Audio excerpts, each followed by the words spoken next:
There he is. Now that was a smoother transition from the. It was. I see. intro I was over. wondering. It's never the same thing twice. I've noticed with that.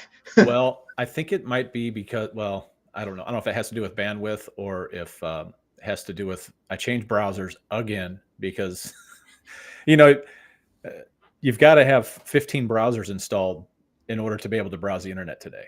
Like it's like there's Well, right, because half of them don't work with some sites and half of them don't work with the other Right, sites. And yeah. that's I think it's I'm not sure, but I think that Skynet just screwing with people. Oh, that's 100%. Just That's a making, fact. just making sure it's not. Well, anyway, how's it going today on Friday Fun Day, Mr. Kaufman? It is. I get my morning complaining over with. I am sore, man. I had a workout from hell. It was absolutely brutal, but it felt good at the time. But now that I'm just sitting here in a chair, it's Getting all like, crunched up in the chair. everything is just super stiff. Yes. But anyway, what about you? How about you doing? How you doing?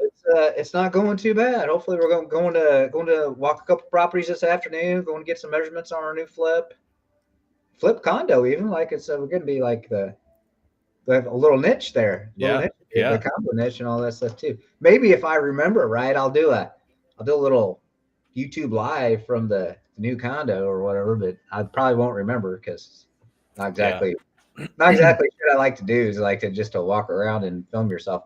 See, I think that's a little vain, like that's a little vanity, like that's not me, but I know people like to see that. I know, like you go to work because we always say we're just a couple guys doing actual deals. Well, they want to see the actual deals, right? So yeah.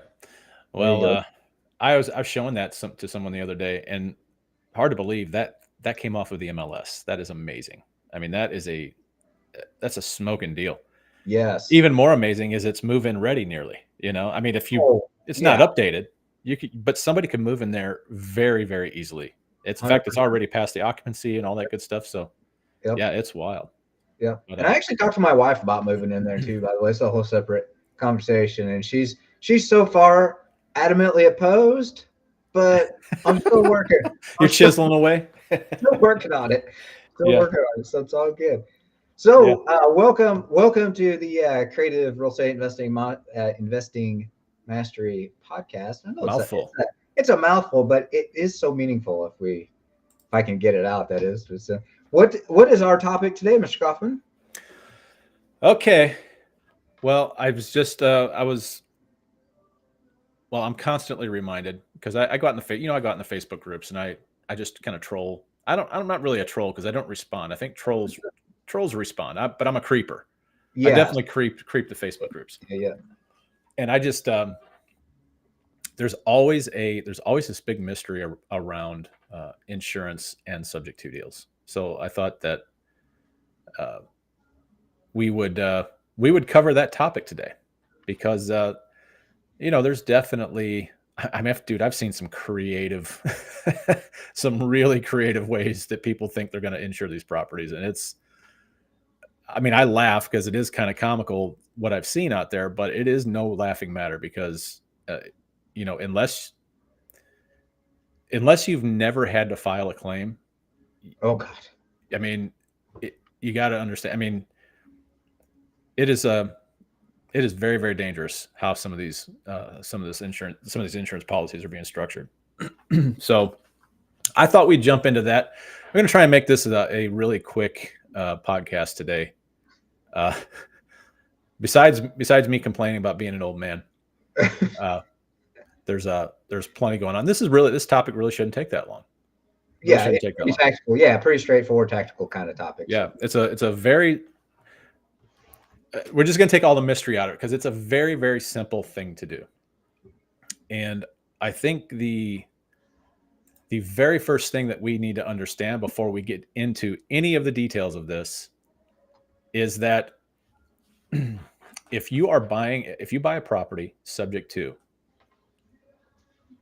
you must, the title, you got to understand, title is changing hands. Only the mortgage is staying in the previous owner's name. Now, notice I said previous owner, because insurance, that policy is no longer valid, because the insurance follows the owner, not the mortgage holder.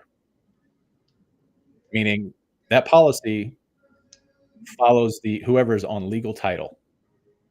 And so if you change legal title, you must get a new policy because that old policy is no longer valid. I don't care what kind of maneuvers you try and do. I don't care. Like, I always, whenever I talk about this, I always picture, especially after reading some of these comments in the groups out there, I always think of the movie The Matrix, where you have Keanu Reeves is like doing that like backwards, like, he's dodging the bullets and everything, and Yep. that's what I think. Like, people are just trying to like finagle their way through this, figuring out this insurance on these subject to deals, and it's really not that hard. But you really do have to understand, if you buy a property and you change legal title, you have to get a new policy. There's just no way around it. So, right. So an easy way to keep that straight is the owner on title of the property must be the primary insured on the policy. That's how that works. Correct. Right. So we have to go, whether it's your LLC, whether it's a trust, whatever it looks like we would recommend trust for the subject to deals. Right. Here we go again with our why we love trust so much. And in there too, but that's just the rule of thumb to keep it straight in my mind. It's easy that the owner of the property is the primary insured on the policy. That is correct. That is it's officially called the named insured. Yep. The named insured. So, I guess let's just, we've got some, we always have like little prompts to kind of remind us, keep the flow of the thing going, right? But I don't really think it's 100% necessary unless you think, unless you want to follow some specific format. No, I think we'll cover it all. There's by. Yeah. So let's start off then. Let's talk about, now that we know that we have to have a new policy whenever title changes hands, let's talk about the parties to any insurance policy. All right. So first off, you already said it once. We're going to have the named insured. The named insured is who is on the record of title that is recorded with the county. Yep. The legal owner of the property. Right. Right. So it has to be, if it's 123 Main Street, revocable living trust or revocable trust or land trust, that is exactly who needs to be named as the named insured, or you called it the primary, on that policy. The next role is going to be the lender, and the lender is named as the loss payee. Now, you can have more than one loss payee. If you've got someone sitting in first position, and you've got someone sitting in second position, which sometimes we do. Yep. We would be named as the secondary loss payee. So you have a primary loss payee and a secondary. Whoever's sitting in first position is going to be the primary. Loss payee, they must be listed on there or it will get kicked back. That is all that is really required on any insurance policy. That's for it. A minimum. Yeah. For a minimum. Yep.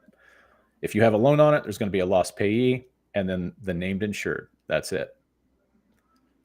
So if we're talking about subject to deals, though, we're going to run into this little issue where you've taken over property subject to, so there's a loan on it. That loan is in somebody else's name. And so that lender is going to require that the borrower on that loan, they need to be listed on that policy somewhere as well. And so we list them as what, Mr. Rossix? Additional insureds. Additionally insureds. That's And you can correct. have as many additionally insureds as you want on there, but That is the correct. borrower of the subject to loan must be listed and named, right? Right. Because what you said is important. The lender wants to see the name, the borrower name on the insurance policy. That's right. And I've seen, property management companies listed as additionally insureds. um, I've seen them listed as um, it's called as their interest may appear. ATIMA is the acronym. But I've seen it listed in other policies as other interested parties or interested third parties. I've seen it kind of all three ways. All different ways. Yeah. Different Yeah. insurance companies have different ways of naming it. Yeah. Yeah. And that doesn't necessarily mean that that it just means that they have a financial stake in it. It does not mean that they are actually insured against a loss. It just means that the other interested parties is they would be on the list of notifications of people to get notified if there's a claim filed, for example, against that property. And they would also they're not going to get the checks aren't necessarily going to be made out to them. It's just they become a somewhat I guess you could kind of compare it to like a lien holder almost. It's just a list of people that need to be cleared before checks are cut. That's all that it is. That have some interest in the property. Correct. Therefore, the insurance policy is going to reflect that. Right. Correct. Yep. Yeah. So so we've covered the primary insured, the named insured primary. We've covered the additionally insured, and we've covered our our lender, who is the loss payee, or lenders who are the loss payees. So you might ask then, excuse me, here I go again. I'm going to have a coughing fit. It's coming. Yeah. So you might ask, by the way, that's it. That's all there is to this. It's really that simple. That's how a policy should be set up. The lender on the subject to deal is listed as a loss payee. The entity that you put the property into, which trust or LLC, whatever, that's the named insured. And the borrower on the loan that you took subject to is going to be listed as additionally insured. Really, really simple. At its most, I mean, it can get complicated, but at its most basic form, yep. That's it. That's all that you need. Yep. So then you might ask, how does this information get to the lender? Because the lenders, anytime there's a change with an insurance policy, you have to update the lender. The lender is going to want to see that. In fact, you're not going to be able to get a policy if there's a lender on it and you request that, I don't know, for some reason you would request that policy doesn't get sent to the lender. The insurance companies are going to send what's called a declarations page. They're going to send it, period. So this is where I think the times that I have seen the due on sale clause invoked, it is because of this particular reason. Because people don't have the policy set up right. And so that gets kicked back. It throws up a bunch of red flags, and there you go. Lender starts asking questions needlessly. Yep. In fact, now I've seen that. I've seen the due on sale clause invoked, but it was through a local credit union here. Actually, this was over in Illinois, but kind of local to us. I really have not seen that. I've actually had, when I first started doing this, I had the lender kick out a letter to me stating that basically the policy wasn't set up correctly, and it wasn't. It was wrong. Now, they didn't invoke the due on sale clause, but it could have potentially, there was potential there. Let's put it that way. So I quickly learned how to do this the right way. But there was a I believe this was a student a long time ago. It may have been someone outside of the coaching program, but they actually got uh, a nastygram from a credit union, local credit union, who, much smaller institution. They have probably a little more at stake than some of these huge lenders. In fact, this this credit union, they didn't sell their notes. They kept all their notes in house, and so they really um, they have the time, the energy, and the money to actually go through all of these loans and make sure that their assets are protected. So, um, man, gosh, Can we go just a little more though into yeah, the 100%. we don't want to throw red flags at too. Yeah. So let's make sure, and we neglected this at the beginning too, but let's make sure we have the property insured appropriately.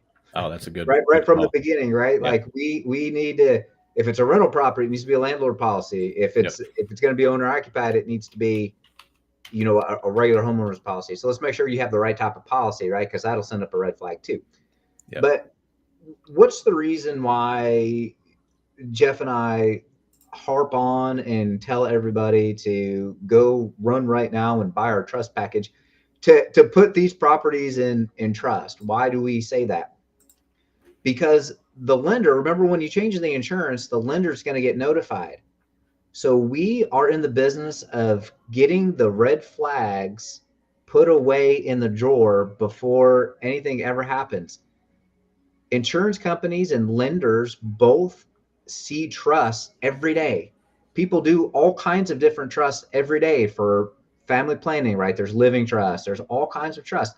So when they see that kind of thing, it does not raise a red flag typically, right? So that's why we suggest to you, now you can take title in your LLC, like people do that successfully all the time with sub-2 deals, right? It happens all the time. It's not a major deal. But if you really want to keep below the radar and have no one ask any questions from the lender, right? That's why we suggest doing the trust. So then the name, so let's just walk through that. So as the model, so the primary insured, named insured is the trust, whatever the trust is, 123 Main Street, revocable trust, family trust, right? Is the insured. Some insurance companies will also list the trustee as an insured specifically on there. Some don't. So, not a big deal if that happens. And then the lender is the lost payee. As you said, the sub-2 lender is the lost payee. The first additional insured you see on there is the borrower on that sub-2 mortgage, right? And then we like, just as a practice, because this isn't a trust, we like to then name the beneficiary of the trust as an additional insured as well, which would be your LLC, typically, right? Typically. So then we put that as another named insured. Okay. Yep. And so that's the simple structure of the policy.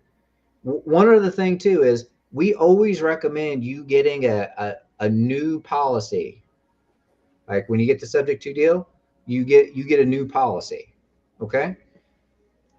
You can, depending on the insurance company, right, Jeff? Because there's one particular insurance company here that's based in Missouri that does a lot of this stuff for us, and so it's easy. So if they had the original insurance policy, we might just ask that it be amended, right? So you can change the existing policy, but a lot of times it's better just to get a new one. I have never had that luck. I've never had that done. And sometimes they say, no, we're going to issue a new one. Yeah. Yeah. Usually, so the insurance company might say, no, we're going to issue a new one, which is totally fine, which is easier to do it. That way you're controlling the policy and you're setting up. You just have to make sure that the lender gets the copy, or your insurance person and make sure that the lender has the copy there, and no big deal. Because 99,999 times out of 10,000, it's probably escrowed. Like the lender is going to require the escrow. And so now, right, you have to make sure the escrow flows properly and the insurance comes in and out properly. So no red flags, right? No red flags. So that's why we recommend the trust, and we recommend you getting the new policy and controlling the terms and conditions of the policy. Yeah. Yeah, I mean, I think you brought up a good point about the type of insurance as well. A lot of people don't realize when you buy a property, and let's say you buy a vacant property, you need a vacant policy.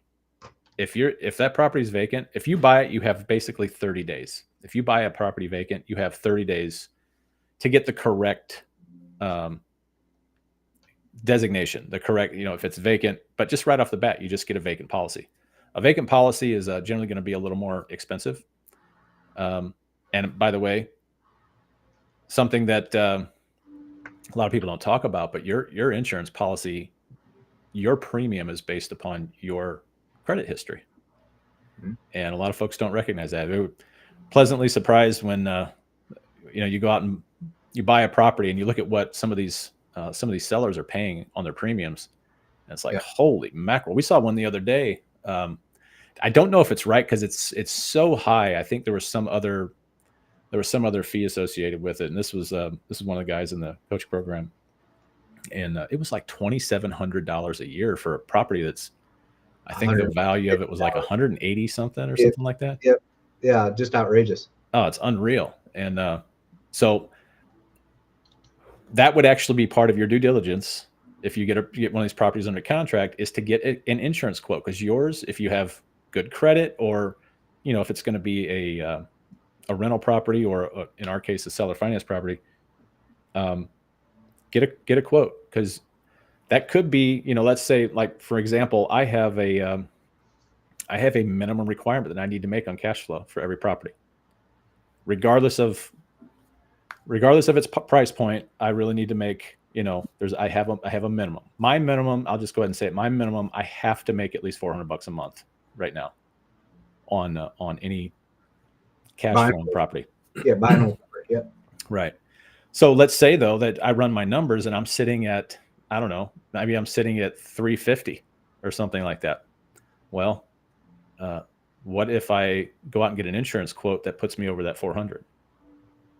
Because I've got a much better rate than the previous owner did.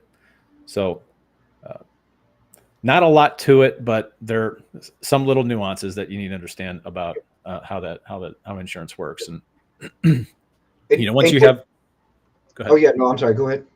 I'll say, once you have all this in place, filing a claim is Yep. is really nothing. It's like anything else. Yep. We had a major fire in one of my 4 families, and it was a big deal. Like, it was a big mess. They were pretty nice to us, right? The city was. They didn't completely condemn the building. We actually had the 2 floors above where this happened. They allowed them to stay. We just had to have the ducts cleaned, and all of this other stuff happen. But it was a pretty major deal. But having the right policy, it was no problem at all. No problem at all. And that was a subject to deal. So, Yep. now I've heard other horror stories Yeah. about subject to deals, not insurance companies not wanting to cover some things, but I really do believe that those were just not set up correctly. I mean, I don't have any evidence of that. I don't really know exactly how that happened, but if you have it structured correctly, you're going to be covered. Yep. And just so going back to our trust example, right? Using the trust example, who makes the claim? The primary named insured should be the one making the claim. So in the case of the trust, it's the trustee. Correct. The trust that makes the claim. Just so so the person that should be talking to these people, right? So they expect the trustee to be talking to them because that's how the trust is set up. So just so you know. Yeah. And by the way, you mentioned adding your LLC, who we recommend be the beneficiary of that trust. Listing that LLC as additionally insured on that policy, that then qualifies that LLC for that check to be cut to that LLC, versus having a check cut to the named insured. Which, by the way, we don't go out, we don't get tax identification numbers or EINs for our trusts. Our trusts are pass-through entities. They're flow through. And if you get a check cut to the trust, now you have to go create an EIN right? Which makes your trust, it opens your trust up to, um, what am I looking for here? Some not so, Then you have to create a tax return yep, that's right. Yep. and for You're all no intents. longer anonymous, That's essentially. right. You've got a tax return at this point, But which also the trustee can sign over the check to that's the true too. LLC and the beneficiary too. So there's an easy way around that if need be too. Can we just talk for a second? We're going to wrap this up here real quick because it's really like just keep it simple. Like Yep. don't Yep. overthink the insurance policy. But when you say we just covered right the ease of us acquiring the property subject to right here are the different people on the policy. Keep it simple. Get a new policy. Make sure the lender has it, etc. Now, when I disposition that property, though, Mr. Kaufman, right? Let's say on your buy and hold is like we're going to seller finance that on an agreement for deed. So now I've got this additional end. I'm going to call him the end buyer. I've got this additional end buyer now that has an interest in the property, right? So what are you going to do?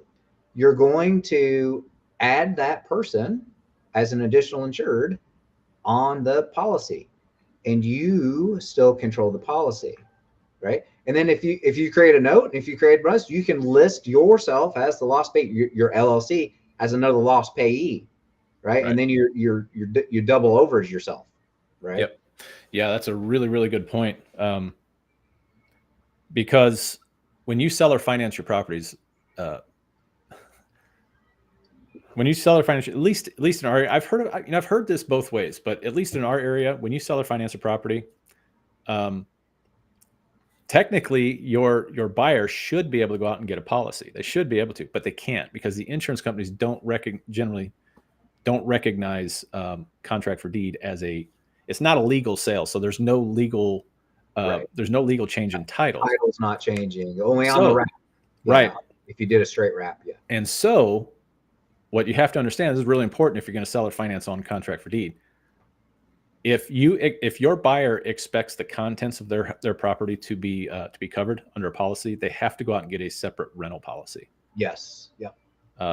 Because the only thing that your policy is going to cover, and this is only in contract for deed, the only thing that your policy is going to cover is going to be the building, the shell of the building. It covers no contents whatsoever. So it could be truly disastrous for your buyer if they don't go out and get a rental policy. And you need to make sure that that's disclosed right up front.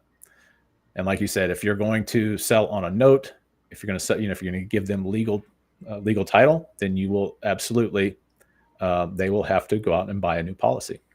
And they must then become the named insured. Correct. On the policy, yeah. And then you have to set yourself up as another lost payee because you're wrapping the existing. So now you got the sub 2 as the first lost payee, your seller financing is the second lost payee, and then you're the additional insured, right? I would still list myself as the additional insured on there, right? So yeah, so you just add another layer to it when you put the end buyer in. You just add another layer onto the insurance policy, yeah, or a lot of people their insurance policy, right? Right. Yeah, a lot of people freak out about that too. They think, well, if I sell a subject to deal with a note and I give them legal title, well, that means I have to list that individual that I sold it to as the named insured on the policy. And people think, well, I can't do that. It's going to be, it's going to trigger due on sale clause. It's really not. As long as that additionally insured is the borrower on that loan, it's going to be okay. I mean, anything can happen at any time to anyone, but that is going to be, you're likely going to be just fine. I mean, there's nothing to worry about with that. I personally just don't like. I like selling on contract for deed. I just like it. I like the fact that it's way less risky. I don't have to necessarily foreclose. We've talked about that in the past. There are certain thresholds where equity thresholds rather, that if your buyer does own, more than 20% of the equity in that property, or if they've paid down 20% of equity in that property. This is a very general term. I don't even think this is really codified anywhere. But I think the courts in general look at it like this, that if they've paid down more than 20% in equity, you have to foreclose anyway on contract for deed. Yeah, But they're going to do it as a foreclosure action, most likely. right, versus a landlord action. So, Yep. but yeah, Yeah, I don't know. That's good stuff. Well, again, the insurance policy, you just keep it simple, but it's the one thing that can screw you significantly Yeah, if you don't have all the I's dotted and T's crossed where they should be on the policy. man, I'm telling you, I have seen people. It's amazing too, because a lot of these people were coached up this way. They were coached that you go in and you keep that policy. I've seen people keep two policies, Yep, that's paying on illegal. both and paying that's insurance fraud. 100. Neither one of them are actually valid and enforced when that happens. Right? Yeah. So just do the right thing. If you take a property subject to and you're on legal title, or you're in control of the entity that's on legal title, just get a new insurance policy. It's really that simple. And set it up like we just suggested, and you'll be totally fine. Yep. And what happens too, Mr. Kaufman, I'm just going to toss out a little advanced strategy tip there. What happens if you do your agreement for deed inside the trust and then you don't have to change your insurance policy at all? There's that. So there's just that. Another reason we love trusts. That's right. Oh man, we could get really, really down and dirty with that. That's too. Cool. Maybe we should, maybe as a topic, maybe we should do some advanced trust strategy. Let's do that. Let's write that down and let's do that. Let's do a I would like to show people how to actually I mean, it's not uncommon, and we see it with like slow flips and stuff like that. We see people selling beneficial ownership on terms. Not a big deal. I mean, but I would really like to break that down and show people how that works. And worst case scenario, I send my buyers to that video, right? Because that it will explain it. We'll explain it in depth. So it's all good. All right. Yep. I think that's all we have for today, right? A little insurance, a little sub 2 insurance, insurance message, just to, because I just saw recently too. I've seen that. Hey, just get another policy and just like let the original policy stay in place. Oh God, you are just completely screwed. Yeah. You are completely screwed. It's a mess. If there's a turn into a mess, you are going to be in trouble. So yeah. We could probably do another whole thing on due on sale as well, because insurance being the primary, usually the primary reason why due on sale is invoked anyway. But that's for another show. So that's right. All right. In the meantime, I guess have a great rest of the weekend. Should be nice and warm. Spring has sprung, although we haven't really felt like that lately. But hopefully this weekend, and we will see you next week. All right. Take care, guys. We'll see you.